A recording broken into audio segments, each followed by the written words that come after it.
Hi guys, welcome back to another History A Edexcel specification video. Today we're looking at divided Berlin. I really apologise for not uploading recently. I've been quite ill and in the final push for controlled assessments as every Year 11 has to painstakingly go through. So let's get started. So you should remember the Potsdam Agreements video that I made. It was with the other two conferences, Yalta and Tehran.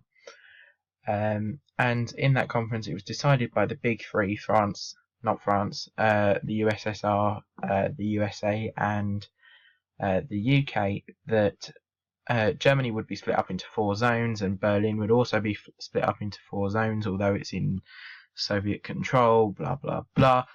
And the USA and the UK joined to make Bizonia, which was a big part. Obviously it would have been half of Germany. They merged together because it made sense. So there's a breakdown of Berlin, and this was in 4 zones, as I said, which were controlled by the 4 countries. It's been a long week. France, the USA, the USSR, and the UK. Although it was deep within Soviet-controlled East Germany, Berlin gave the USA a foothold in the Soviet Eastern Bloc, which is something that they liked.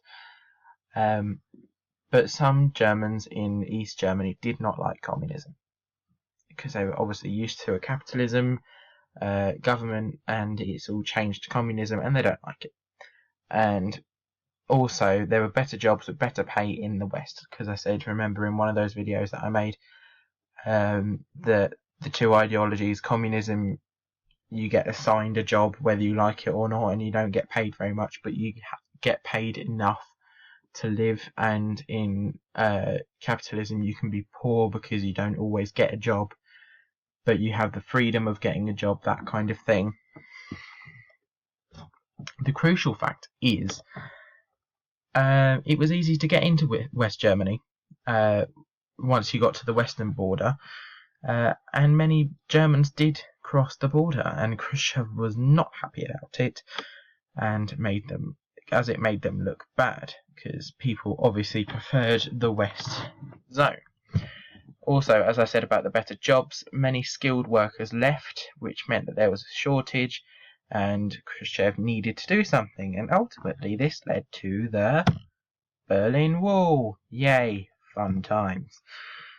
So it didn't straight away lead to the Berlin Wall. He gave an ultimatum first. So an ultimatum is a point, basically. It's saying you need to do this, or you need to do that, or something.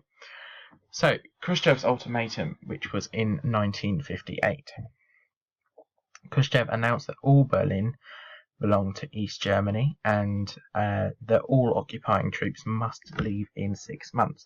Now, if you watch the conferences video, Tehran, Yalta, Potsdam, you would know that Berlin did not fully belong to the Soviets, although it was in their East Germany. They agreed to split it up into 4 zones, which meant that he didn't own all of it, basically. So Eisenhower said no. That didn't go down very well. Yay, nuclear war, almost. Fun times. So they had some tricky decisions. By them I mean Khrushchev.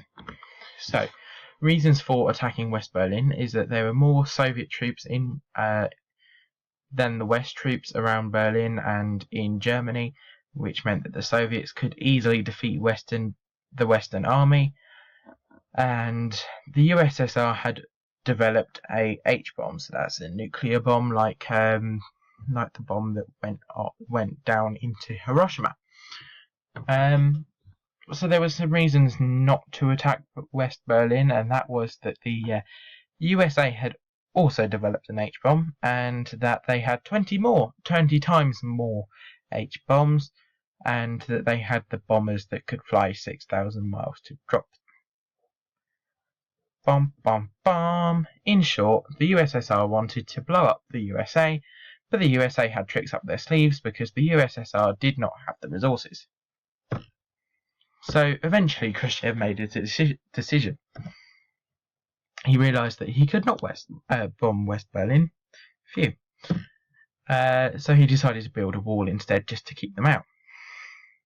This seems all the more relevant now because of the whole Donald Trump thing, but I'm not going to get into that. So obviously that led to the Berlin Wall, and I will cover that in another video. See you later.